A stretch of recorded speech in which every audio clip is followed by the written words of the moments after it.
Manhattan, and you're watching Lights Out.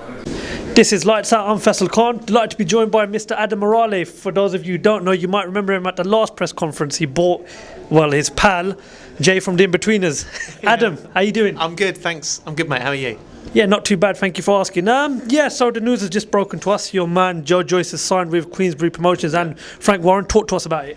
Yeah, so Joe is promoted by Richard Schaefer, and we're very, very happy with Richard. He's been doing a terrific job. But in the UK, we wanted, someone to add something extra to Joe. We wanted one of the biggest promoters out there for Joe. So we spoke to Richard. Richard cut a deal with Frank Warren, and we're delighted to be signing with him. And, for us and for Joe, it's about world titles. And when you look at the different heavyweights and where they're at, for me, this is Frank, the combined power of Frank, Richard Schaefer. So Richard got him on Showtime. Richard got him WBA mandatory. He's mandatory for Kabayel. The board have ordered the fight with Dubois for the British title. So we've got all of those things from Richard. Richard's continuing to be his promoter, but now we want to take it up a level. Looks like very exciting times for Joyce. You mentioned mandatory for the WBA, you mentioned mandatory for Kabayel's European title. Of course, there's a fight with Daniel Dubois, but his first fight with Frank Warren, I believe, will be on the Billy Joe Saunders undercard in May at the Lambic Stadium. That's correct, yeah. So he's having effectively a bit of a run out on May 18th, although, full respect to the opponent. And then, he'll be fighting after that in July, we hope. Yeah. With an opponent that will take him on to the next level, and then Joe will fight anyone that's put in front of him. So when all the talk of Dubois was happening, Joe was just like, I'll fight him. If we mention anyone, Joe will fight him. Sam, my business partner, has been pestering Eddie Hearn on Twitter about getting Joe to fight. Joe would fight AJ. He'd fight him on June the 1st. They don't want that fight for a number of different reasons, but there's no one he won't go for. Time's short for him. How long is this deal with Frank Warren? Is it a free fight deal, or is it a deal that you perhaps would like to see continue until Joe Joyce does call it a day in boxing? Yeah, look, it is of a fixed term. It's a 2-year plus deal, but ultimately, if things are going the right way, we want to stay. We want to stay with Frank. This is about the long term. Joe started off with David Hay, who did a brilliant job for Joe. An absolutely fantastic job for Joe, got him on terrestrial TV, got him well known. Then moved on to just Richard, and now it's the next stage, Richard and Frank. Joe will still be fighting in America.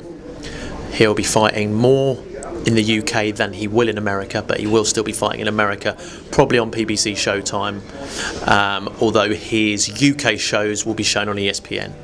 When you look at who Frank Warren's already got with him from the heavyweight stable, Daniel Dubois, Nathan Gorman, and of course Tyson Fury, do you expect Joe Joyce this year to be fighting the likes of, for the British title and perhaps Nathan Gorman and even maybe one day a Tyson Fury? Yeah, I'm not sure he'll be fighting a Nathan Gorman. Yes, very possibly Daniel. And Tyson Fury, we've got our eye on Tyson Fury.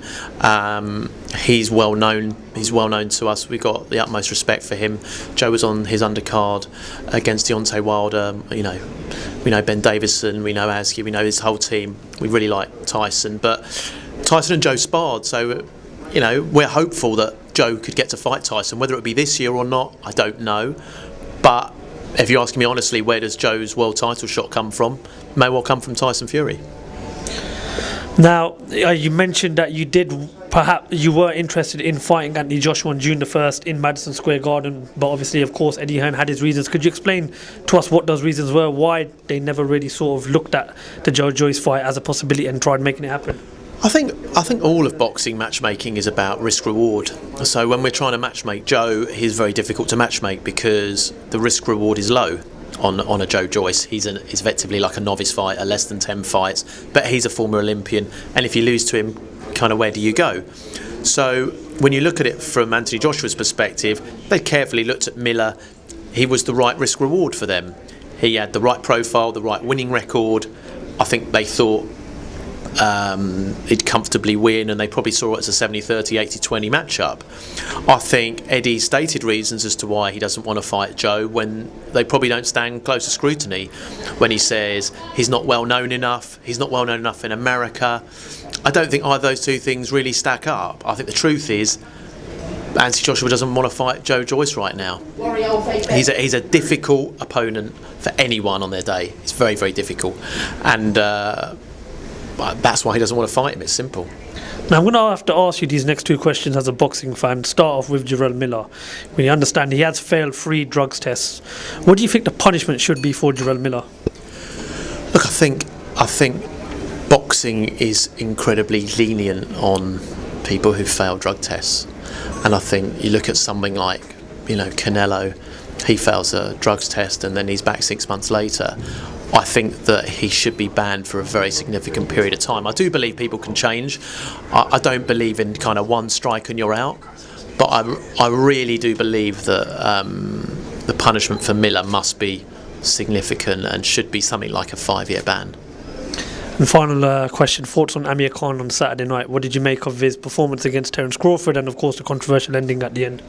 I struggled to watch it actually because I was out of the country. I had Sam Jones giving me commentary, but I've rewatched the fight now and I think it was, look, he's a brave guy. I think he's a terrific boxer. He's one of my favourite British fighters.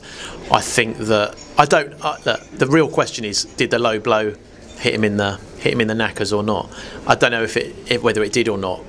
Some people say he took it as an opportunity to quit. I think if he did I'd like to think that he did get hit.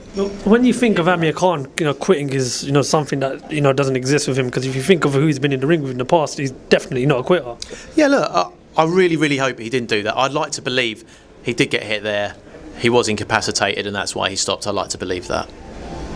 Adam Morallee, pleasure. Thank you very much for talking to Lights Out, and we look forward to catching up with you soon. Thanks very much. Thank you very much.